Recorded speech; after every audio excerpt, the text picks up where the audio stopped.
ಬಂಧುಗಳೇ ನಮಸ್ಕಾರ, ಹೇಗಿದ್ರೆ ನೀವೆಲ್ಲರೂ? ನಾನು ಸುಬ್ರಹ್ಮಣ್ಯ ಎಸ್ ಹಂಡಿಗೆ. ಬಂಧುಗಳೇ, ಇವತ್ತು ಬೆಳಿಗ್ಗೆಯಿಂದ ಒಂದು ಸುದ್ದಿ ಸದ್ದು ಮಾಡ್ತಾ ಇದೆ. ವಿಪಕ್ಷಗಳಿಗೆ ಆಹಾರ ಆಗುವಂಥ ವಿಚಾರ. ಆದರೆ ನಮ್ಮಲ್ಲಿ ವಿಪಕ್ಷದ ಪರಿಸ್ಥಿತಿ ನಿಮ್ಮೆಲ್ಲರಿಗೂ ಕೂಡ ಗೊತ್ತಲ್ಲ. ಅವರ ಮುಂದೆ ಆಹಾರವನ್ನ ತಂದಿಟ್ಟರೂ ಕೂಡ, ಮೃಷ್ಟಾನ್ನ ಭೋಜನವನ್ನ ತಂದಿಟ್ಟರೂ ಕೂಡ ಅದನ್ನ ಸವಿಯೋದಿಕ್ಕೆ ಅವರಿಗೆ ಬರ್ತಾನೆ ಇಲ್ಲ. ಅಂದ್ರೆ ನಾನು ಹೇಳಿದ ಅರ್ಥ ಏನಪ್ಪಾ ಅಂದ್ರೆ, ರಾಜ್ಯ ಸರ್ಕಾರದ ವೈಫಲ್ಯಗಳು ಸಾಲು ಸಾಲಾಗಿ ಇದ್ದಂಥ ಸಂದರ್ಭದಲ್ಲೂ ಕೂಡ ಅದನ್ನ ಎತ್ಕೊಂಡು ಹೋರಾಟ ಮಾಡುವಷ್ಟರ ಮಟ್ಟಿಗೆ ವಿಪಕ್ಷ ನಮ್ಮಲ್ಲಿ ಇಲ್ಲವೇ ಇಲ್ಲ. ಎಲ್ಲರೂ ಕೂಡ ಆರಾಮಾಗಿ ನಿದ್ರಿಸ್ತಾ ಇದ್ದಾರೆ. ಇಂತಹ ವಿಪಕ್ಷ ಇದ್ದು ಬಿಟ್ರೆ ಯಾವುದೇ ರಾಜ್ಯದಲ್ಲಾಗ್ಲಿ ಆಡಳಿತ ಪಕ್ಷಕ್ಕೆ ಹಬ್ಬವೋ ಹಬ್ಬ. ನಮ್ಮ ರಾಜ್ಯದಲ್ಲಿ ಸದ್ಯ ಆಗ್ತಿರೋದು ಕೂಡ ಅದೇ. ಓಕೆ, ಅದು ಸ್ವಲ್ಪ ಪಕ್ಕಕ್ಕೆ ಇಡೋಣ. ಈಗ ವಿಚಾರಕ್ಕೆ ಬರ್ತೇನೆ. ಬಂಧುಗಳೇ, ವಿಚಾರ ಏನು ಅಂದ್ರೆ, ಜೈಲಿಂದ 3 ಕೈದಿಗಳು ಅಂದ್ರೆ ಶಿಕ್ಷೆಯನ್ನ ಅನುಭವಿಸ್ತಾ ಇದ್ದಂತ ಅಥವಾ ಸಜಾ ಕೈದಿಗಳು ಜೈಲಿನಿಂದಲೇ ಎಸ್ಕೇಪ್ ಆಗಿದ್ದಾರೆ. ಯಾವ ಜೈಲಿಂದ? ಕಲಬುರಗಿ ಸೆಂಟ್ರಲ್ ಜೈಲಿಂದ. ಯಾರ ತವರೂರದು? ರಾಜ್ಯದ ಗೃಹ ಸಚಿವರಾಗಿರುವಂತ ಪ್ರಿಯಾಂಕ ಖರ್ಗೆ ಅವರ ತವರೂರದು. ರಾಜ್ಯ ಸರ್ಕಾರಕ್ಕೆ ಮುಖಭಂಗ, ಗೃಹ ಸಚಿವರಿಗೆ ಮುಖಭಂಗ, ಜೊತೆಗೆ ಆ ಭಾಗದ ಪೊಲೀಸ್ ಇಲಾಖೆಗೆ ಒಂದು ರೀತಿಯಲ್ಲಿ ಮುಜುಗರದ ಸಂಗತಿ. ಅಂಥದ್ದೊಂದು ಘಟನೆ ಇದೀಗ ನಮ್ಮ ರಾಜ್ಯದಲ್ಲಿ ನಡೆದು ಹೋಗಬಿಟ್ಟಿದೆ. IAS ಕೇವಲ ಒಂದು ಹುದ್ದೆಯಲ್ಲ, ಅದು ನಿಮ್ಮ ಬದುಕಿನ ದೊಡ್ಡ ಕನಸು. ಈ ಕನಸನ್ನ ನನಸಾಗಿಸಲು ಬೆಂಗಳೂರಿನ ಮಲ್ಲತ್ತಹಳ್ಳಿಯಲ್ಲಿ ಸಜ್ಜಾಗಿದೆ IAS ಜ್ಞಾನಿ. ಆಗಸ್ಟ್ನಿಂದ ಹೊಸ ಆಫ್ಲೈನ್ ಮತ್ತು ಆನ್ಲೈನ್ ಬ್ಯಾಚ್ಗಳು ಆರಂಭ ಆಗ್ತಿದೆ. ಪ್ರಿಲಿಮ್ಸ್, ಮೈನ್ಸ್ ಮತ್ತು ಇಂಟರ್ವ್ಯೂಗೆ ಸಂಪೂರ್ಣ ಮಾರ್ಗದರ್ಶನ, ದಿನನಿತ್ಯ ಆನ್ಸರ್ ರೈಟಿಂಗ್ ಪ್ರಾಕ್ಟೀಸ್, ವೈಯಕ್ತಿಕ ಮೆಂಟರಿಂಗ್, ಹಾಗೆ ಕನ್ನಡ ಮತ್ತು ಆಂಥ್ರೋಪಾಲಜಿ ಆಪ್ಷನಲ್ ಸೌಲಭ್ಯ. ಸ್ಮಾರ್ಟ್ ಡಿಜಿಟಲ್ ಕ್ಲಾಸ್ ರೂಮ್ಗಳು, ಸ್ಟಡಿಗಾಗಿ ಫ್ರೀ ವೈಫೈ, ನಿಮ್ಮ ಬಜೆಟ್ಗೆ ತಕ್ಕಂತ ಅಫೋರ್ಡಬಲ್ ಫೀಸ್ ಸ್ಟ್ರಕ್ಚರ್, ಕಡಿಮೆ ಖರ್ಚಿನಲ್ಲಿ ಗುಣಮಟ್ಟದ ಶಿಕ್ಷಣ. ವಿಕಲಚೇತನ ವಿದ್ಯಾರ್ಥಿಗಳಿಗೆ 40% ರಿಯಾಯಿತಿ ಇದೆ. ಕೆಲವೇ ಸೀಟುಗಳು ಲಭ್ಯ. ನಿಮ್ಮ ಗೆಲುವಿನ ಪಯಣ ಇಂದೇ ಶುರುವಾಗಲಿ. ಹೆಚ್ಚಿನ ಮಾಹಿತಿಗೆ ಈಗಲೇ ಕರೆ ಮಾಡಿ. ಬಹಳ ಚರ್ಚೆ ಆಗ್ತಿರುವಂತಹ ಘಟನೆ ಏನು ಎತ್ತ ಅನ್ನುವಂಥ ವಿವರವನ್ನು ಗಮನಿಸೋಣ. ಬಂಧುಗಳೇ, ಸ್ವಲ್ಪ ದಿನಗಳ ಹಿಂದಷ್ಟೇ ಅದೇ ಕಲಬುರಗಿ ಭಾಗದಲ್ಲಿ ಅಫಜಲ್ಪುರದ ಒಂದು ಪೊಲೀಸ್ ಠಾಣೆಯಿಂದ ಪೋಕ್ಸೋ ಕೇಸ್ನ ಆರೋಪಿಯೊಬ್ಬ ಎಸ್ಕೇಪ್ ಆಗಿಬಿಟ್ಟಿದ್ದ. ಪೊಲೀಸ್ ಠಾಣೆಯಿಂದ ಸ್ವಲ್ಪ ಮಟ್ಟಿಗೆ ಸದ್ದು ಮಾಡಿತ್ತು. ಆದರೆ ಈಗ ವಿಪರೀತ ಭದ್ರತೆ ಇರುವಂತಹ ಸೆಂಟ್ರಲ್ ಜೈಲಿಂದಲೇ 3 ಕೈದಿಗಳು ಎಸ್ಕೇಪ್ ಆಗಿರುವಂತಹ ವಿಚಾರ ಇದು. ಯಾವಾಗಾಯ್ತು, ಏನ್ ಕತೆ ಎನ್ನುವಂಥ ವಿವರವನ್ನು ಗಮನಿಸ್ತಾ ಹೋಗೋಣ. ಬಂಧುಗಳೇ, ನಿಮ್ಮೆಲ್ಲರಿಗೂ ಕೂಡ ಗೊತ್ತಿರುವ ಹಾಗೆ ಕಲಬುರಗಿ ಸೆಂಟ್ರಲ್ ಜೈಲು ತುಂಬಾನೇ ಭದ್ರತೆ ಇರುವಂತಹ ಜೈಲು ಕೂಡ ಹೌದು. ಜೇವರ್ಗಿ ರಸ್ತೆಯಲ್ಲಿರುವಂತಹ ಜೈಲದು. ನಿನ್ನೆ ಮಧ್ಯರಾತ್ರಿ ಅಂದ್ರೆ ಸಿಕ್ಕಿರುವಂತಹ ಮಾಹಿತಿಯ ಪ್ರಕಾರ, ಅಥವಾ ನಸುಕಿನ ಜಾವ ಅಂತಲೂ ಕೂಡ ಹೇಳಬಹುದು, 3 ಗಂಟೆಯ ಸುಮಾರಿಗೆ 3 ಕಾಂಪೌಂಡ್ ಅನ್ನ ಹಾರಿ ಎಸ್ಕೇಪ್ ಆಗಿಬಿಟ್ಟಿದ್ದಾರೆ. ಅವರು ಎಸ್ಕೇಪ್ ಆದ ಬಳಿಕ ಜೈಲಿನ ಸಿಬ್ಬಂದಿಯ ಗಮನಕ್ಕೆ ಬಂದಿದೆ 3 ಎಸ್ಕೇಪ್ ಆಗಿಬಿಟ್ಟಿದ್ದಾರೆ ಅಂತ ಹೇಳಿ.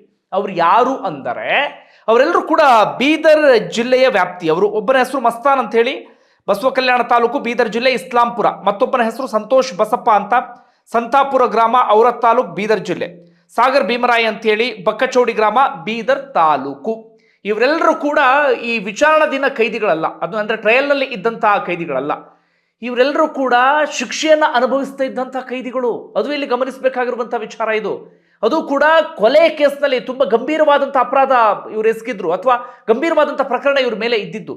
ಯಾವುದೋ ಒಂದು ಕೊಲೆ ಕೇಸ್ನಲ್ಲಿ ಇವರೆಲ್ಲರೂ ಕೂಡ ನ್ಯಾಯಾಲಯದಲ್ಲಿ ಆ ಕೊಲೆ ಕೇಸು ದೃಢಪಟ್ಟು ಜೀವಾವಧಿ ಶಿಕ್ಷೆಯನ್ನ ಜೈಲಲ್ಲಿ ಅನುಭವಿಸ್ತಾ ಇದ್ದರು. ಹೀಗೆ ಅನುಭವಿಸ್ತಾ ಇದ್ದಂತ ಶಿಕ್ಷೆಯನ್ನು ಅನುಭವಿಸ್ತಾ ಇದ್ದಂತ ಕೈದಿಗಳು 3 ಗಂಟೆಯ ಸುಮಾರಿಗೆ 25 ಅಡಿ ಎತ್ತರದ ಕಾಂಪೌಂಡ್ ಅನ್ನು ಹಾರಿ ಇದೀಗ ಎಸ್ಕೇಪ್ ಆಗಿದ್ದಾರೆ. ಸದ್ಯ ಬಹಳ ಚರ್ಚೆ ಆಗ್ತಿರುವಂತಹ ವಿಚಾರ. ಪ್ರಿಯಾಂಕ್ ಖರ್ಗೆ ಅವರು ನಿಮ್ಮೆಲ್ಲರಿಗೂ ಕೂಡ ಗೊತ್ತಿರುವ ಹಾಗೆ ವಿಪಕ್ಷಗಳನ್ನ ಅಂದ್ರೆ ವಿಪಕ್ಷ ಅಂದ್ರೆ ಅವರ ವಿರುದ್ಧ ಇರುವಂತಹ ಪಕ್ಷಗಳನ್ನ ಸದಾಕಾಲ ಟೀಕೆ ಮಾಡ್ತಿರ್ತಾರೆ. ಬೇರೆ ಬೇರೆ ವಿಚಾರಗಳನ್ನ ರೈಸ್ ಮಾಡ್ತಿರ್ತಾರೆ. RSSಗೆ ಸಂಬಂಧಪಟ್ಟಾಗಿ ಕೂಡ ಒಂದಷ್ಟು ವಿಚಾರವನ್ನ ಪ್ರಸ್ತಾಪ ಮಾಡ್ತಿರ್ತಾರೆ. ಇದೀಗ ಗೃಹ ಸಚಿವರು ಅವರು ಅವರದ್ದೇ ತವರು ಕ್ಷೇತ್ರದಲ್ಲಿ ಇಂಥದ್ದೊಂದು ಘಟನೆ ನಡೆದಿದೆ. ಸಹಜವಾಗಿ ಇದು ಗೃಹ ಸಚಿವರಿಗೆ ಮುಜುಗರದ ಸಂಗತಿ ಅನ್ನೋದ್ರಲ್ಲಿ ಯಾವುದೇ ಅನುಮಾನವೂ ಕೂಡ ಇಲ್ಲ. ಸದ್ಯಕ್ಕೆ ಪೊಲೀಸರು ಶೋಧ ಕಾರ್ಯಾಚರಣೆ ಅಂಥದ್ದೆಲ್ಲವನ್ನು ಕೂಡ ನಡೆಸ್ತಾ ಇದ್ದಾರಂತೆ. ಈಗ ಅವ್ರು ಹೇಗೆ ಎಸ್ಕೇಪ್ ಆದ್ರು ಅನ್ನೋದೇ ಬಹಳ ಚರ್ಚೆ ಆಗ್ತಿರುವಂತಹ ವಿಚಾರ ಇದು. ಹೀಗಾಗಿ ಜೈಲಿನ ಒಳಗಡೆ ಇರುವಂತಹ ಸಿಬ್ಬಂದಿ ಏನಾದರೂ ಸಾಥ್ ಕೊಟ್ರಾ ಎನ್ನುವ ರೀತಿಯಲ್ಲೂ ಕೂಡ ಒಂದು ಚರ್ಚೆ ನಡೀತಾ ಇದೆ. ಯಾಕಂದ್ರೆ ಕಲಬುರಗಿ ಸೆಂಟ್ರಲ್ ಜೈಲ್ ವಿರುದ್ಧ ಆರೋಪಗಳು ಕೇಳಿ ಬರ್ತಿರೋದು ಪ್ರಥಮ ಬಾರಿಗಲ್ಲ. ಈ ಕೈದಿಗಳು ಎಸ್ಕೇಪ್ ಆಗಿರೋದು ಪ್ರಥಮ ಬಾರಿಗೆ. ಅದ್ರ ಹಿಂದೆ ಅಲ್ಲಿ ಒಂದಷ್ಟು ಜನಕ್ಕೆ VIP ಟ್ರೀಟ್ಮೆಂಟ್ ಸಿಗ್ತಾ ಇದೆ, ಕೈದಿಗಳಿಗೆ ಗಾಂಜಾ ಸಿಗ್ತಾ ಇದೆ, ಬೇಕಾದ ರೀತಿಯಲ್ಲಿ ಐಷಾರಾಮಿ ಬದುಕನ್ನು ಸಾಗಿಸ್ತಾ ಇದ್ದಾರೆ ಎನ್ನುವ ರೀತಿಯಲ್ಲಿ ಆರೋಪಗಳು ಕೇಳಿ ಬಂದಿತ್ತು. ಒಂದಷ್ಟು ವಿಡಿಯೋಗಳು ಕೂಡ ವೈರಲ್ ಆಗಿತ್ತು. ಜೈಲಿನ ಮೇಲೆ ಅದಾದ ಬಳಿಕ ದಾಳಿಯಾಗಿದ್ದು ಅಂಥದ್ದೆಲ್ಲವನ್ನು ಕೂಡ ನಾವು ಗಮನಿಸಿದ್ದೇವೆ. ಆದ್ರೆ ಈಗ ಕೈದಿಗಳು ಎಸ್ಕೇಪ್ ಅಂದ್ರೆ ಅದು ಸಾಮಾನ್ಯವಾದಂಥ ಸಂಗತಿ ಅಲ್ಲ.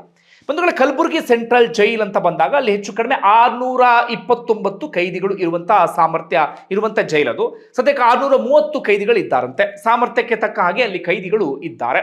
ಅಲ್ಲಿ 4 ಹಂತದ ಸೆಕ್ಯೂರಿಟಿ ಎಲ್ಲವೂ ಕೂಡ ಇರುತ್ತೆ. ಅಂತಿಮವಾಗಿ ಕಾಂಪೌಂಡ್ ಮೇಲೆ ಈ ವಿದ್ಯುತ್ ಲೈನ್ ಇರುತ್ತೆ, ಕರೆಂಟ್ ಲೈನ್ ಇರುತ್ತೆ. ಅಲ್ಲಿ ಏನಾದರೂ ಎಸ್ಕೇಪ್ ಆಗೋದಕ್ಕೆ ಪ್ರಯತ್ನವನ್ನು ಪಟ್ಟರೆ ಕರೆಂಟ್ ಹೊಡೆಯುವ ರೀತಿಯಲ್ಲೂ ಕೂಡ ಇರುತ್ತೆ. ಜೊತೆಗೆ ಕಾಂಪೌಂಡ್ ಕೂಡ ಸಣ್ಣ ಪುಟ್ಟದಲ್ಲ, ಬರೋಬ್ಬರಿ 22ರಿಂದ 25 ಅಡಿ ಎತ್ತರ ಇರುತ್ತೆ. ಆ ಕಾಂಪೌಂಡ್ ಅನ್ನು ಹತ್ತೋದು ಕೂಡ ಅಷ್ಟು ಸುಲಭ ಅಲ್ವೇ ಅಲ್ಲ.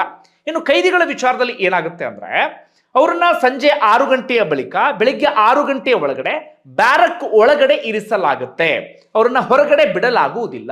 ಈಗ ಇರುವಂತ ಪ್ರಶ್ನೆ ಅದೇ, ಅವರು ಬ್ಯಾರಕ್ ಒಳಗಡೆ ಇದ್ದಂತ ಸಂದರ್ಭದಲ್ಲೂ ಕೂಡ ಏನಾದರೂ ಕಂಬಿಯನ್ನ ಮುರಿದು ಹೊರಗಡೆ ಬಂದುಬಿಟ್ರ, ಅಥವಾ ಬ್ಯಾರಕ್ನಿಂದ ಅವರನ್ನ ಹೊರಗಡೆ ಆರಾಮಾಗಿ ಓಡಾಡ್ಕೊಂಡಿರಿ ಅಂತ ಹೇಳಿ ಆ ಜೈಲಿನ ಆವರಣದ ಒಳಗೆ ಬಿಟ್ಬಿಟ್ಟಿದ್ರ, ಹಾಗೇನಾದ್ರೂ ಬಿಟ್ಟಿದ್ರೆ ಸಿಬ್ಬಂದಿ ಯಾವ ಕಾರಣಕ್ಕಾಗಿ ಬಿಟ್ರು, ಎಲ್ಲ ಪ್ರಶ್ನೆಯೂ ಕೂಡ ಸಹಜವಾಗಿ ಮೂಡ್ತಾ ಇದೆ.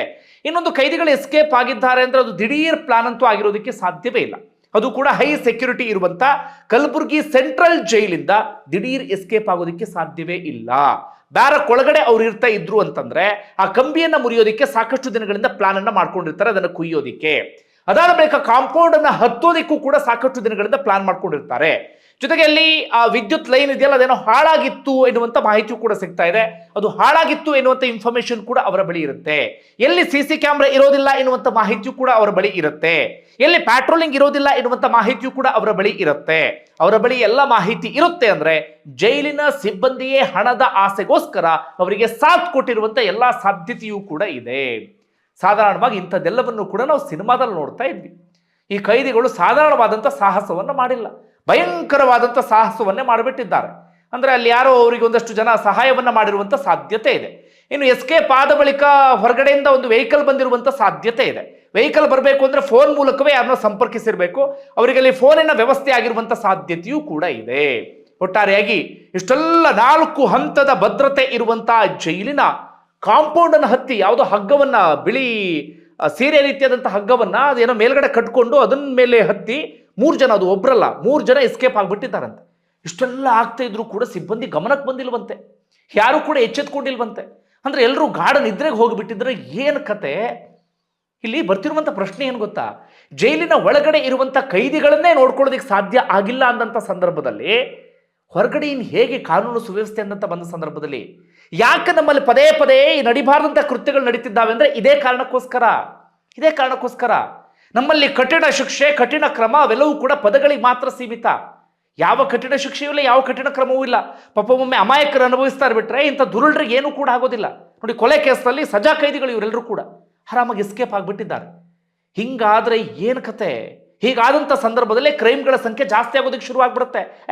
ಏನು ಬೇಕಾದರೂ ಮಾಡ್ಕೊಳ್ಬಹುದು, ಜೈಲು ಒಳಗಡೆ ಹಾಕ್ತಾರ, ನಾವು ಸಜಾ ಕೈದಿಗಳ ಒಳಗಡೆ ಇರ್ತೀವ, ಆಗಲೂ ಕೂಡ ಸಿಬ್ಬಂದಿ ಹಣದ ಆಸೆಯನ್ನು ತೋರಿಸಿ ನಾವು ಎಸ್ಕೇಪ್ ಆಗಿಬಿಡಬಹುದು ಎನ್ನುವಂಥ ಮನಸ್ಥಿತಿ ಬಂದುಬಿಡ್ತಾರೆ ಒಂದಷ್ಟು ಜನ. ಆಗಲೇ ಏನು ಬೇಕಾದರೂ ಮಾಡಬಹುದು ಎನ್ನುವಂಥ ಧೈರ್ಯದಲ್ಲಿ ಮಾಡಬಾರ್ದೆಲ್ಲವನ್ನು ಕೂಡ ಮಾಡೋದಕ್ಕೆ ಶುರು ಮಾಡ್ಕೊಳ್ತಾರೆ. ಒಟ್ಟಿನಲ್ಲಿ ಆಗೋಗಿದೆ. ಈಗಲಾದರೂ ಕೂಡ ಎಚ್ಚೆತ್ತುಕೊಳ್ಳಬೇಕಾಗಿದೆ. ಪ್ರತಿ ಜೈಲನ್ನು ಕೂಡ ಸರಿಯಾದ ರೀತಿಯಲ್ಲಿ ಪರಿಶೀಲನೆಗೆ ಒಳಪಡಿಸಬೇಕಾಗಿದೆ. ಜೈಲು ಒಳಗಡೆ ನಡಿಬಾರ್ದೆಲ್ಲವೂ ಕೂಡ ನಡೀತಿದೆ ಅನ್ನೋದು ಆಗಾಗ ಬರ್ತಾನೆ ಇರುತ್ತೆ ಬಿಡಿ. ಜೈಲು ಒಳಗಡೆ ಏನು ಐಷಾರಾಮಿ ಬದುಕು, VIP ಟ್ರೀಟ್ಮೆಂಟು, ಅದು ಸಿಗುತ್ತೆ, ಇದು ಸಿಗುತ್ತೆ, ಎಲ್ಲವೂ ಕೂಡ ಇದ್ದಂಥ ವಿಚಾರವೇ. ಕೊನೆಗೆ ಎಲ್ಲಿವರೆಗೆ ಬಂತು ಅಂದರೆ ಜೈಲಿಂದ ಎಸ್ಕೇಪ್ ಆಗುವ ಹಂತದವರೆಗೂ ಕೂಡ 3 ಜನ ಆರಾಮಾಗಿ ಸಿಬ್ಬಂದಿಗೆ ಗೊತ್ತಿಲ್ಲದ ರೀತಿಯಲ್ಲಿ ಎಸ್ಕೇಪ್ ಆಗಿಬಿಟ್ಟಿದ್ದಾರೆ. ಏನು ಹೇಳಬೇಕು, ಎಲ್ಲಿಗೆ ಬಂತು ನಮ್ಮ ರಾಜ್ಯ ಅಂತ ಪ್ರಶ್ನೆ. ಒಂದು ವೇಳೆ ನಿಮ್ಗೆ ಏನಿಸುತ್ತೆ ವಿಚಾರಕ್ಕೆ ಸಂಬಂಧಪಟ್ಟ ಹಾಗೆ ಕಮೆಂಟ್ ಬಾಕ್ಸಲ್ಲಿ ಮೆನ್ಷನ್ ಮಾಡಿ. ಧನ್ಯವಾದ ವಿಡಿಯೋ ನೋಡಿದ್ದಕ್ಕಾಗಿ.